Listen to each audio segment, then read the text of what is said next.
इस अंधेरी रात में इस विशेष रात को, विशेष पूजा को, प्रवचन को मैं हार्दिक स्वागत करता हूँ।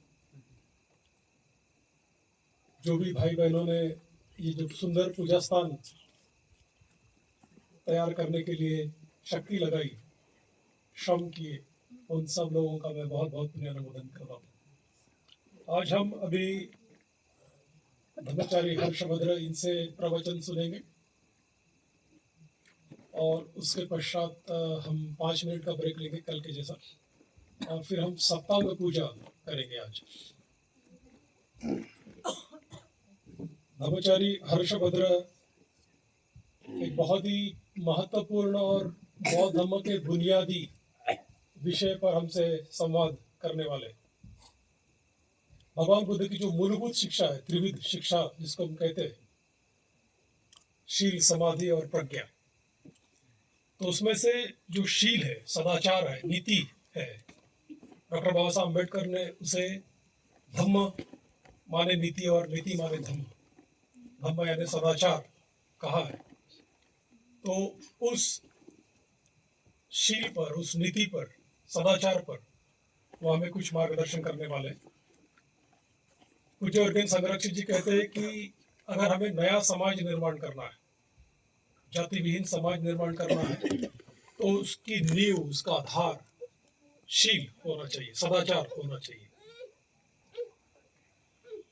ब्रह्मचारी हर्षभद्र जी के बारे में कहा जाए तो वे भी त्रिरत्न बौद्ध महासंघ के वरिष्ठ ब्रह्मचारी है। हम तीनों, पद्मवीर, हर्षभद्र और मैं स्वयं 90 के दशक में ब्रह्मचारी हुए। यानी 1991 में पद्मवीर ब्रह्मचारी बने, 1992 में मैं ब्रह्मचारी बना और 1993 में हर्षभद्र ब्रह्मचारी बने। तो लगभग 30 वर्षों से ज़्यादा ब्रह्मचारी 32 वर्ष हुए। अभी इसी माह में हमारे दोनों का जो स्पिरिचुअल बर्थडे जिसको हम कहेंगे वह है। तो ऐसे वरिष्ठ ब्रह्मचारी आज हमारे बीच यहाँ उपस्थित है।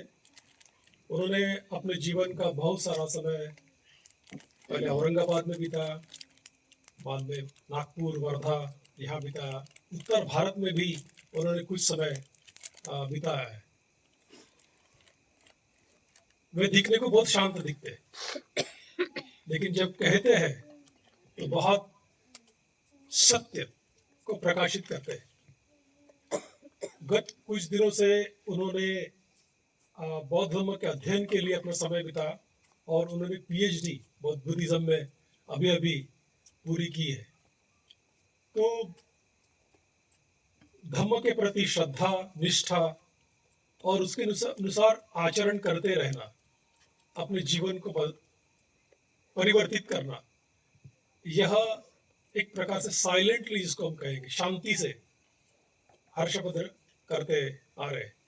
और उन्हें भी लगता है कि कई लोगों तक धम्म पहुंचे। गत कुछ दिनों से वो लिखान कर रहे, अलग अलग जो ब्रह्मचारी जो इस दुनिया में नहीं है उनके जीवन के बारे में कुछ लिख रहे हैं। अभी उनको मैं कह रहा था कि अगर उनका लिखना पूरा हो गया होगा तो किताब हमने जल्दी प्रकाशित करना चाहिए। तो पिछले कुछ दिनों से वे एक अच्छे लेखक के रूप में भी सामने आ रहे हैं। उनको लिखना बहुत पसंद है और चिंतनशील है। तो हम उनका आज पुष्प देकर स्वागत करेंगे। तो अगर हमारे पास फूल है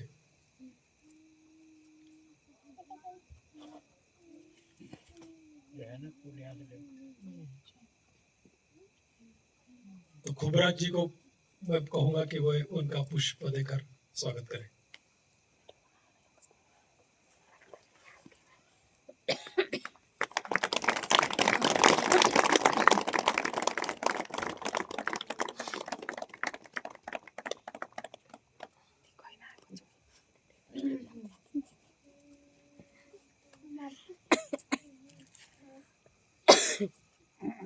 और मैं हम सभी की ओर से ब्रह्मचारी हर्षभद्र इन्हें विनती करूंगा कि वे आज के उपलक्ष्य में हमें शील इस विषय पर मार्गदर्शन करें।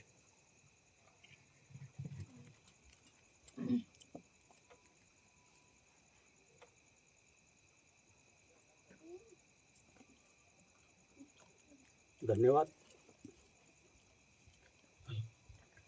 धन्यवाद ब्रह्मचारी नागकेतु जी। उपस्थित धर्मचारीगण और सभी शिविरार्थी धर्म भाई और बहनों,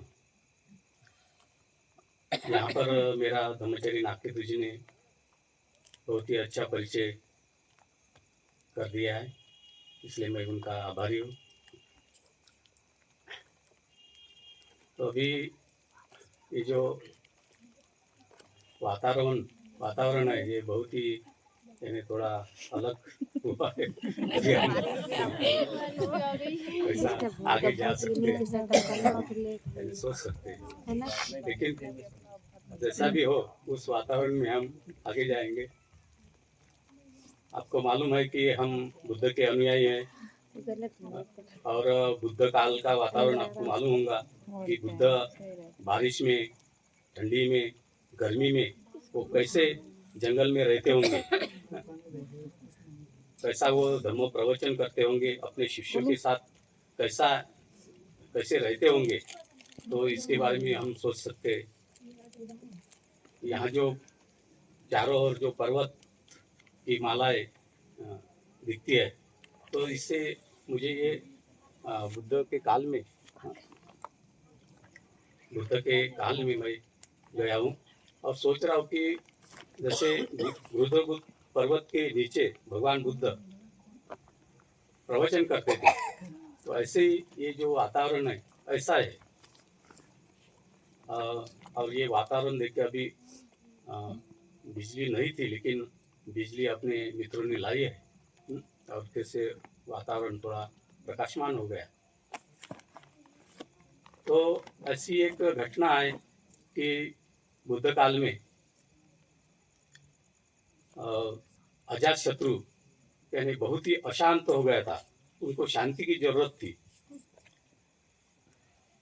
उसी समय वेलुवन में तथागत भगवान गौतम बुद्ध अपने शिष्यों के साथ ध्यान साधना कर रहे थे। तब भगवान बुद्ध जहाँ ध्यान साधना कर रहे थे, उसी रास्ते में अजातशत्रु गुजर रहे थे। अजातशत्रु ने सोचा, अजातशत्रु को बताया एक भिक्षु ने कि आपको शांति बुद्ध के पास ही मिल जाएगी।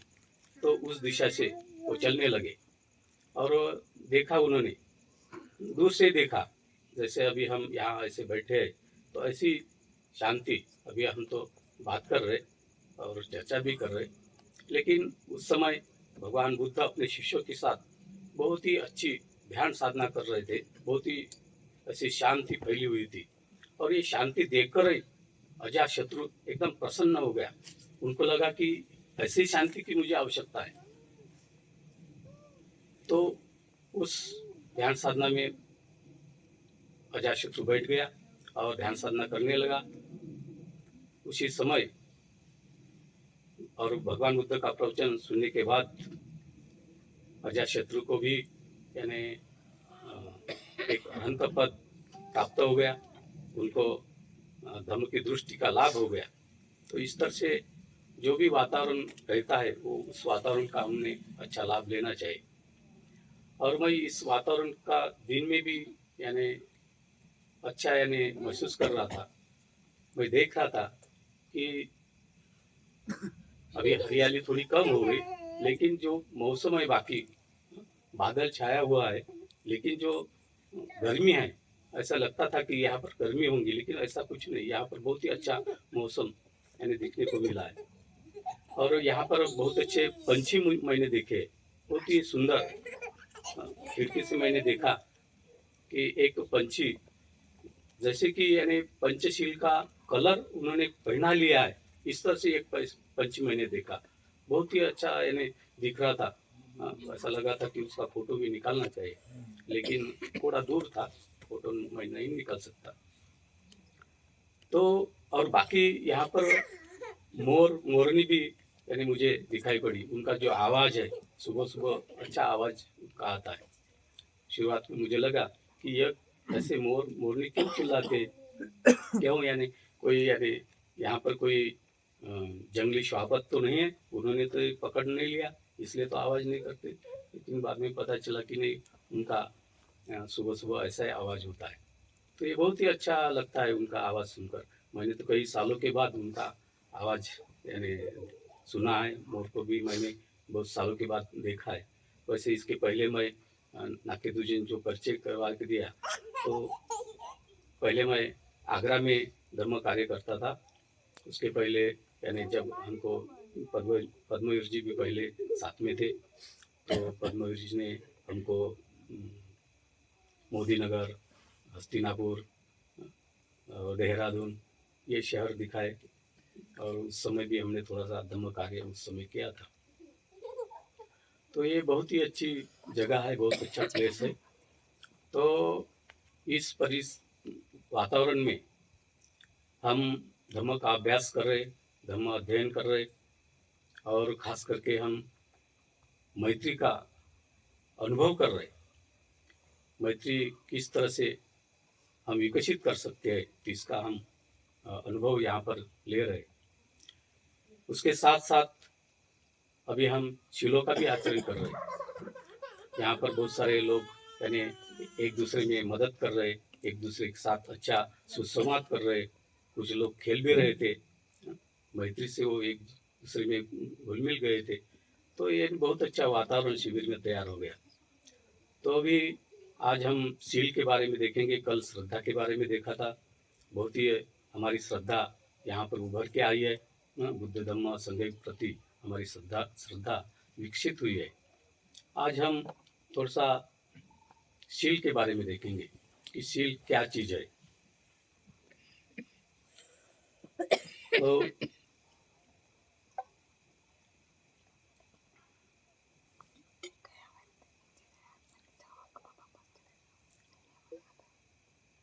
शील के बारे में देखते समय हमको शुरुआत में थोड़ा उसकी व्याख्या देखना पड़ेगा। उसके बाद उसके प्रकार, महत्व और आवश्यकता, उसके गुण और उपयोगिता, इस तरह से मैं कुछ बातें बताने वाला हूँ। ब्रह्मचारी नागकितु ने थोड़ा सा संक्षिप्त परिचय देते समय उन्होंने बताया कि पीएचडी भी की है। तो मैंने सोचा कि कुछ ऐसे पॉइंट संशोधन करके कुछ पॉइंट अपने को मिल सकते क्या। तो ये सब मैंने थोड़ा सा संशोधन किया, तो कुछ पॉइंट मुझे अलग अलग ढंग से मिले। इसलिए मैंने इस टाइप से विचार किया कि इस स्वरूप में अपन अपना प्रवचन रखेंगे। तो शील क्या है?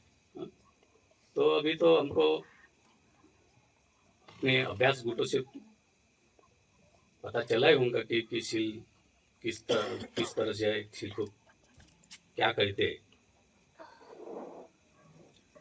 तो उसकी व्याख्या करते समय हम काया, वाचा और मन से जिस कृति की शुद्धता हुई है उसको शील कहा जाता है। काया, वाचा और मन की जो शुद्धता होती है उससे शील कहा जाता है। तो ये साधारण व्याख्या है। दूसरी भी साधारण व्याख्या हम देखेंगे। जिस कृति से मनुष्य का व्यक्तित्व निर्माण होता है उसको शील कहा जाता है। तीसरी व्याख्या हम देखेंगे। शील बोले तो धर्माचरण या नीतिमत्ता, ये एकदम सिंपल सी ऐसी व्याख्या है। शील समझने के लिए बहुत ज़्यादा है नहीं, हमको गहराई में जाने की जरूरत नहीं। बहुत ही साधारण तत्व समझकर हम शील को समझ सकते हैं।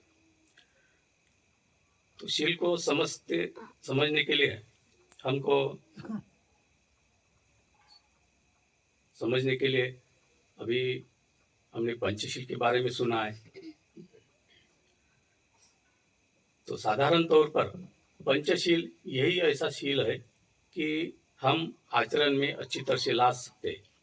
हम उपासक के नाते या गृहस्थी होने के नाते पंचशील की जरूरत हम सभी को है।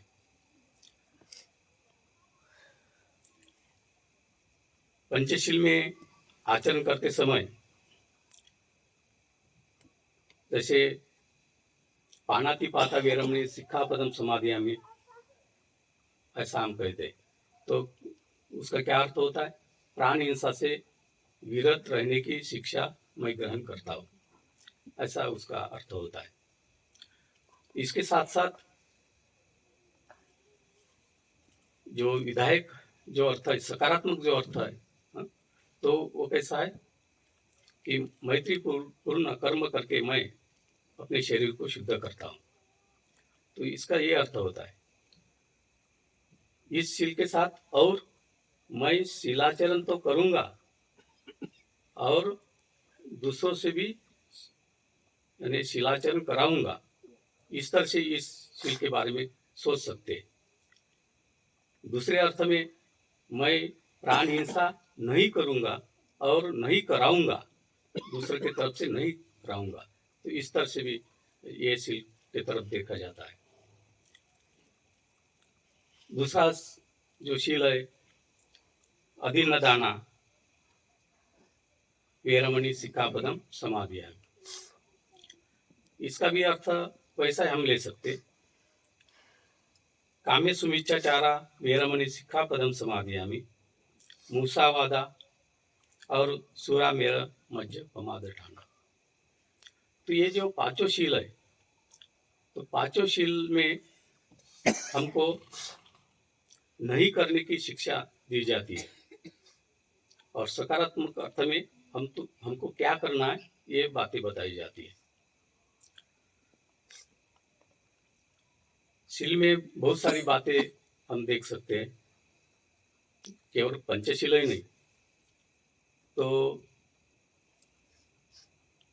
अष्टशील भी है। अष्टशील में 3 शील ज्यादा है। विकाल भोजना वेरमणि सिक्खापदम समादियामि, नच्च गीच वादिक विसुक दर्शन माला गंध विलिपन धारण मंडल विभुत्सडाना वेरमणि सिक्खापदम समादियामि। और 8वां जो है उच्चासयन महासयन वेरमणि सिक्खापदम समादियामि। तो इस तरह से 8 शील है।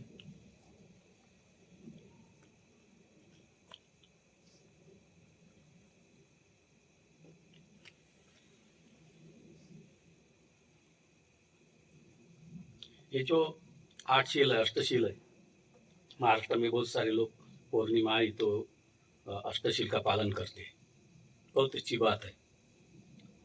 कुछ जो अनागरिक होते हैं तो अनागरिक या श्रामणेर भी अष्टशील का पालन करते हैं।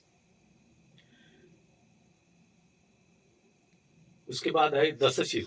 10 शील के बारे में भी 10 शील बताए। काया के 3 शील, वाचा के 4 शील और मन के 3 शील, इस तरह से 10 शील बताए। इस शील के संदर्भ में अभी जो नागकेतु ने जी बताया है कि भंते उर्गेन संरक्षित, इन्होंने नव समाज की एक कल्पना बताई है।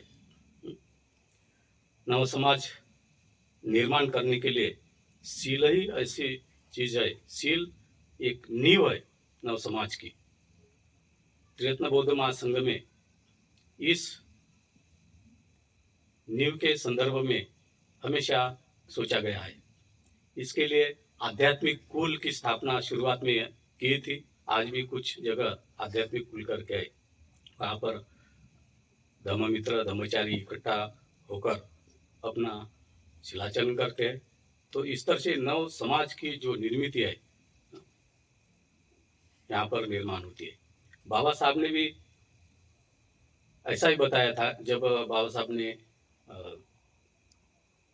भारतीय बौद्ध महासभा का जो तत्व है, 10 तत्व निर्माण किए थे, उस समय बाबा साहब ने सोचा था कि मुझे नए समाज की आवश्यकता है और नया समाज यह धर्म प्रचार के लिए उपयोगी साबित हो सकता है। इसलिए वो इसलिए नव प्रचारक, नव समाज ये गृहस्थी भी हो सकता है और गुरु त्यागी भी हो सकता है। तो इस तरह से बाबा साहब ने बताया। धर्म प्रचारक बोले तो कोई भिक्षु होना जरूरी है ऐसा नहीं, तो उपासक भी धर्म प्रचार कर सकता है, ऐसी बात बाबा साहब ने बताई। बाबा साहब ने सील के संदर्भ में सोचते समय 22 प्रतिज्ञा में खास करके उल्लेख किया है। ज्ञान, शील और करुणा, इन 3 तत्वों की सांगड़ ज्ञानशील और करुणा, इन तत्वों से मेरा जीवन चलाऊंगा, इस तरह से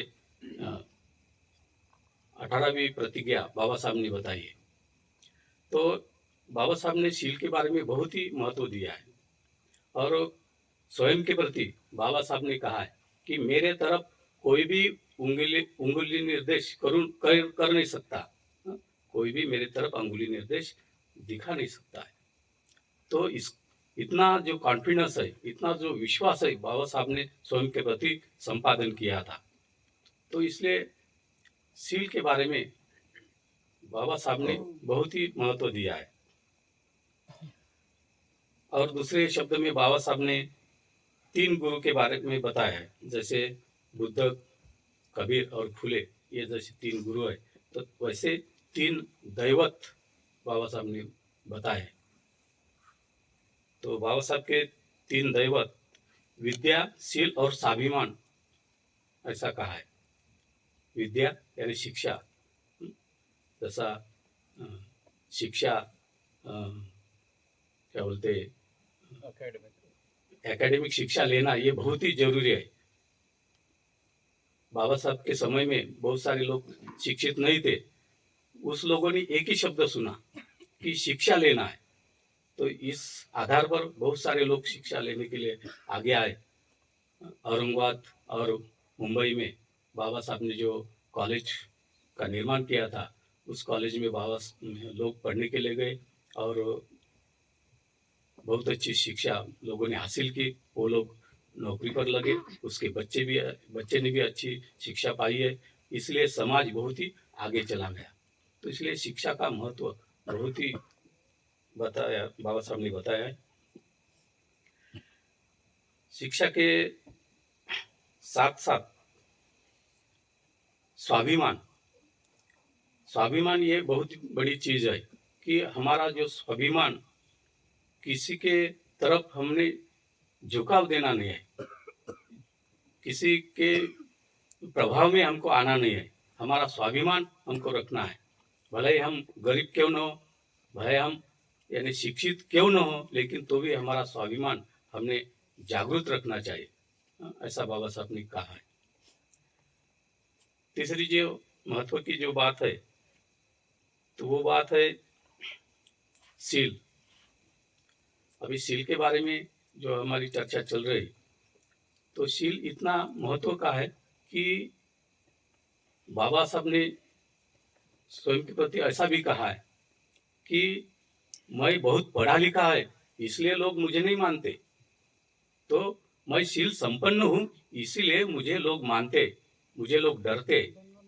संविधान सभा में जब बाबा साहब के भाषण चलते थे, तो बाबा साहब के भाषण के प्रति और बाबा साहब के शिलाचरण के प्रति लोग डरते थे, कोई सवाल नहीं करते थे। बाबा साहब अकेले एक तरफ और बाकी अन्य समाज के लोग दूसरी तरफ, लेकिन बाबा साहब कभी दूसरे के सामने झुके नहीं, अपने शिलाचरण पर मजबूत खड़े रहे।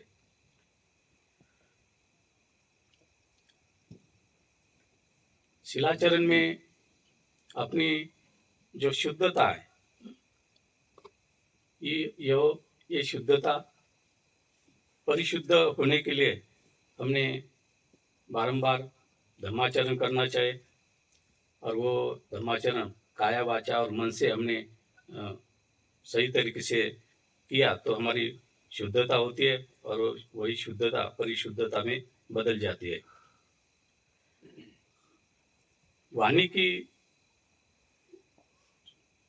वाणी बड़ी मधुर होती है। वाणी के बारे में भी हम सोच सकते हैं कि हमारी वाणी मधुर रहने से यानी हमारा शील मजबूत हो जाता है। हमारी जो वाणी में सत्यता और मृदुता रही तो हमारी जो सील की मजबूती और गहरी हो जाती है। जब हम शिलाचरण करते हैं तो हमको अनेक सारे मित्र मिल जाते हैं और बहुत सारे लोग हमको प्रिय भी होते हैं।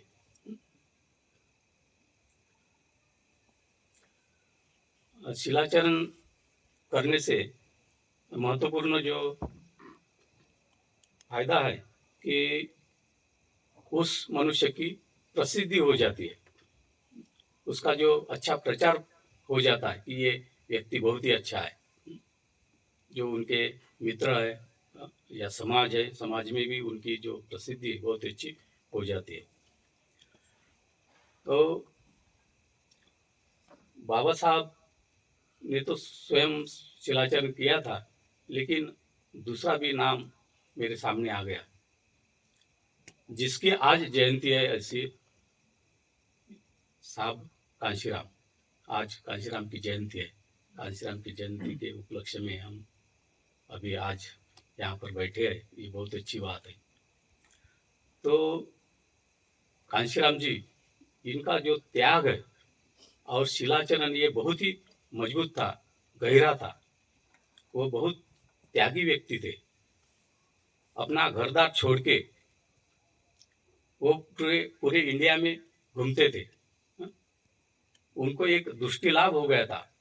बाबा साहब का जो किताब है एनिलेशन कास्ट, एक किताब पढ़ा था, वो पढ़ते ही उनको एक दृष्टि लाभ हो गया था। उन्होंने देखा कि यही तो सच्चाई है, यही तो मेरे जीवन में करने लायक है। जब पुणे में नौकरी कर रहे थे तब जब बाबा साहब का नाम लिया, बाबा साहब की जयंती मनाने के लिए कुछ लोग आगे आए तो वहाँ के ऑफिसर ने मना कर दिया, छुट्टी नहीं दे दी। तो इसी कारण से उन्होंने ठान लिया कि नहीं, मुझे नौकरी नहीं करना है। मैं नौकरी किस लिए करूं? उन्होंने छोड़ दी नौकरी और वो लगे बाबा साहब के मिशन के पीछे। और इधर उधर जहाँ भी समाज मिलता है, जहाँ भी लोग मिलते, उनके तरफ गए। एक एक आदमी तैयार किया। साइकिल से जाते थे, पैदल जाते थे। आपको तो यहाँ के लोग बहुत सारा मालूम है, क्योंकि यहाँ के लोग बहुत फॉलोअर है। तो कांशीराम में यही बात दिखाई देती कि शील और शील, सदाचार और त्याग, ये बातें उनमें दिखाई देती है। तो शील का महत्व बहुत ही है। हर एक के जीवन में ऐसा उदाहरण हम देख सकते हैं। शील से हमारा आत्मविश्वास बढ़ता है, शील से निर्भयता होती है, शील से शांति मिल जाती है। इन बहुत अच्छे गुणों का हमको फायदा हो जाता है। शील को शहानपन भी कहा है। शहानपन है ना शब्द हिंदी में? सयानापन। हाँ? सयानापन। सयानपन, हाँ। तो शील को सयानापन भी कहते हैं। तो शील को और गहरा समझने के लिए हमको बाबा साहब ने, बुद्ध और उनका धर्म, इसमें महत्व दिया है प्रज्ञा को। शील के साथ प्रज्ञा भी जरूरी है। कभी कभी क्या होता है, शील तो महत्वपूर्ण रहता है लेकिन प्रज्ञा नहीं रही तो हमारा शील जैसा चाहिए, जैसा उपयोग होना चाहिए वैसा उपयोग उसका नहीं होता। इसलिए प्रज्ञा होना जरूरी है। जैसे कि अभी कुछ उदाहरण दे सकते हैं। एक उदाहरण ऐसा है कि एक गाय, एक गांव में एक गाय जंगल में जा रही थी और उसके पीछे एक उसको काटने वाला जो व्यक्ति है, कसाई, उसके पीछे दौड़ रहा था। और बीच में एक व्यक्ति मिला और उन्होंने बोला कि आपको गाय इस रास्ते से दिखी क्या? तो वो तो आदमी अच्छा शिलाचरण करने वाला था, सत्य बोलने वाला था। तो उन्होंने सोचा कि उनको बताया कि मैंने इस रास्ते से गाय गई, तो ये बताया तो इसको कसाई काट देगा।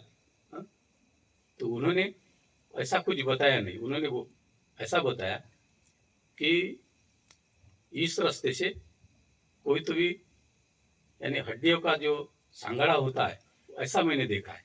हाँ, हड्डियों का पुतला जाते समय मैंने देखा है। तो इस तरह से बताया। तो ये बात सुनकर उसमें परिवर्तन हो गया। उन्होंने सोचा कि इस व्यक्ति ने ऐसा क्यों बोला है। तो उन्होंने प्रज्ञा का उपयोग किया। उन्होंने अपनी जो सत्यता है, शील की सत्यता है, उन्होंने वहां पर नहीं बताई। हाँ, यानी झूठ भी नहीं बोला और पूरा सत्य भी नहीं बोला। मध्यम मार्ग को अनुसरण करके उन्होंने सच्चाई बताई। तो इस तरह से ये महत्वपूर्ण है कि शील के साथ हमारी प्रज्ञा जरूरी है। दूसरे भी कुछ उदाहरण है। सुंदर लड़के के बारे में, औरत के बारे में भी ऐसा ही बताया है कि इस रास्ते से एक भिक्षु को, एक भिक्षु की कहानी है। एक भिक्षु को ऐसे एक गुंड व्यक्ति, गुंडगिरी करने वाला व्यक्ति, डाकू मिला था। और उन्होंने बोला कि इस रास्ते से कोई सुंदर औरत देखी क्या। तो वो भिक्षु बोलता है, वैसा ही बोलता है कि मैंने इस रास्ते से एक हड्डियों का सांगड़ा, हड्डियों का पुतला, ढांचा, हड्डियों का ढांचा मैंने देखा है। तो ये बात सुनते ही उसमें परिवर्तन हो गया। तो इसका मतलब हमने शील को पूरी तरह से यानी मध्यम मार्गों को लेकर पूरी तरह से सत्य भी नहीं बोलना और झूठ भी नहीं बोलना, मध्यम मार्गों को लेकर हमने बताना है। तो इस तरह से शील को हम समझ सकते हैं।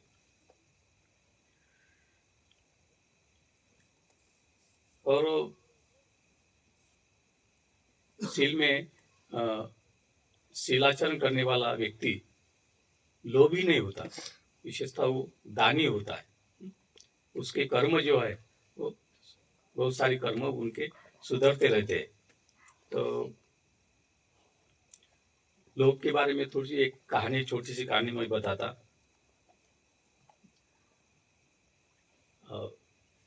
यानी शीलाचरण में क्या होता है, हम निर्लोभी बनते, दानी बनते, और समझो निर्लोभी नहीं रहे, लोभी रहे तो हमारा नुकसान भी होता है। तो नुकसान किस तरह से होता है, तो ये हम थोड़ी सी कहानी के स्वरूप में बताएंगे। तो दो मित्र रहते हैं, जैसे कि अभी ये अलवर में दो मित्र रहते हैं। यहाँ से दो मित्र दिल्ली की तरफ पैदल निकलते हैं। तो निकलते समय रास्ते में उनको लोहे के कुछ गहने मिलते हैं। तो दोनों ले लेते, जितना भी लेना है उठा सकते उतना लेते। फिर आगे जाकर और उसको, वो दोनों लोगों को चांदी के कुछ गहने मिलते। तो एक सोचता है कि अपन ने तो लोहे के गहने लिए, लोहे का जो गहना है तो बहुत यानी वजनदार होगा, तो उसको छोड़ देना चाहिए क्योंकि ये इसका कोई ज़्यादा महत्व नहीं, चांदी के गहने हमने साथ में लेना चाहिए। दूसरा क्या करता है, वो भी उठाता है, तो उसका वजन ज़्यादा हो जाता है। फिर आगे चलता है। फिर आगे जाने के बाद और उनको सोने के गहने मिलते हैं। तो फिर ये जो निर्लोभी व्यक्ति है तो वो होशियार भी रहता है, लेकिन लोभी व्यक्ति क्या करता है, तीनों साथ में लेता है। वो सोने के गहने ज़्यादा उठा नहीं सकता, थोड़े से ले सकता है। लेकिन जो दूसरा मित्र है, निर्लोभी व्यक्ति है, वो होशियार रहता है, वो प्रज्ञा रहती है उसके पास, तो वो सोने के गहने उठाता है और बाकी छोड़ देता है, लोहे के छोड़ देता है, चांदी के भी छोड़ देता है, केवल सोने के लेता है। तो इस तरह से वो अमीर बन जाता, बेचने के बाद, दिल्ली में पहुंचने के बाद वो अमीर हो जाता है। लेकिन दूसरा मित्र वैसा ही गरीब रहता है, क्योंकि उन्होंने लोहे के गहने साथ में लिए होते हैं और उसकी कीमत ज़्यादा नहीं आती, इसलिए वो गरीब बनता है। तो इस तरह से ये बात है कि जो लोभी व्यक्ति है वो धन से भी पीछे रहता है। और उसका जो घर में भी जो वातावरण है वो वैसा ही बना हुआ रहता है। बहुत सारे लोग धन के पीछे पड़ते हैं, लेकिन धन एक्चुअल क्या है तो वो समझ नहीं सकते। बहुत सारे लोग अपने पुत्र में धन समझते हैं, हाँ, जो खेती बाड़ी है, हाँ, कमाना है, हाँ, घरदार है, तो उसमें ज़्यादा लगे हुए रहते। इसलिए पाली सूक्त में गाथा है, पुतंगमति धनंगमति यह बालो विहन्नति अत्ता यह तो नातो कुतो पुतंग कुतो धन. आपण आपलेच नाही तर कुठला पुत्र आणि कुठलं धन असं म्हटलेलं आहे थोडक्यात. म्हणजे सॉरी, अपन हमेशा पुत्रों को महत्व देते हैं. पुत्र तो महत्व का है, क्योंकि हम सांसारिक लोग हैं तो हम पुत्र को महत्व देते, धन को महत्व देते, लेकिन हमने कितना महत्व देना चाहिए. आगे चल के वो जो पुत्र है आपको संभालता भी नहीं. जब आप बूढ़े होते, आपका उम्र बढ़ता है तो संभालता नहीं. समझो उसको नौकरी लग गई तो वो अमेरिका में जाता है, इंग्लैंड में जाता है, तो आपकी तरफ देखता भी नहीं. बहुत सारे उदाहरण है कि मयत पर भी बच्चे आ नहीं सकते, ऐसी पोजीशन है. तो और बच्चों के लिए हम हमेशा धन में जुटे हुए रहते, बहुत सारा धन कमाते रहते. दान देने की प्रवृत्ति हमारे में नहीं रहती. हमेशा आने दो, जितना आना है, जितना लेना है उतना हम लेने की कोशिश करते. इसलिए हमको मुक्ति प्राप्त करने के लिए हमको धन जितना आवश्यक है उतना हमने लेना है, उसके पीछे लगना है. पुत्र भी आवश्यक है. पुत्र की शिक्षा, पुत्र के विकास के बारे में जो कुछ हमको करना है वो करना ही चाहिए. हमने शिविर में पुत्र को भेजना चाहिए, अच्छे संस्कार में उसको भेजना है. ये सारी बातें हमने करना है, लेकिन केवल उसके ही पीछे लगना ये कोई बात नहीं हो सकती. उससे कभी कभी भविष्य में आपको नुकसान भी झेलना पड़ेगा. तो इस तरह से हमने शील समझते समय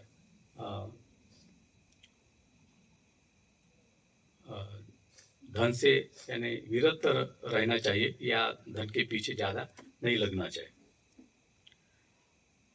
तो इस तरह से शीलों का अपने जीवन में महत्व है. उसके साथ साथ उर्गेन संरक्षित ने समाधि के बारे में बताया, शील, समाधि और प्रज्ञा. तो समाधि ये हमारा क्या है, यानी कुशल विचारों का संचय है. जब हम समाधि प्राप्त करते, जैसे अभी ध्यान साधना हम करते, तो कुशल विचार, जो अच्छे विचार, अच्छी कृति का हम संचय हम करते रहते, तो उससे हम समाधि प्राप्त करते. तो ये समाधि से शील प्राप्त होता है और प्रज्ञा भी प्राप्त होती है.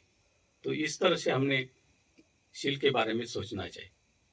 तो शील का आचरण हमने बहुत सारे शीलों के बारे में हम देख सकते हैं, जैसे यानी सदति बोधिपक्षीय धर्म भी बता है, और बहुत सारी शीलों की लिस्ट, लंबी लिस्ट आपको देखने को मिलेगी. लेकिन हमको इतना सारा सोचना नहीं. तो हमको केवल पंचशील भी सोचा तो भी हमारा विकास हो सकता है. तो आप लोगों ने शील के बारे में मेरा जो कहना है बहुत ही शांतिपूर्वक सुना है, और मुझे बड़ा अच्छा लगा कि आपने शांति से सुना है. आपको मैं धन्यवाद देता हूँ और यही बोलूँगा.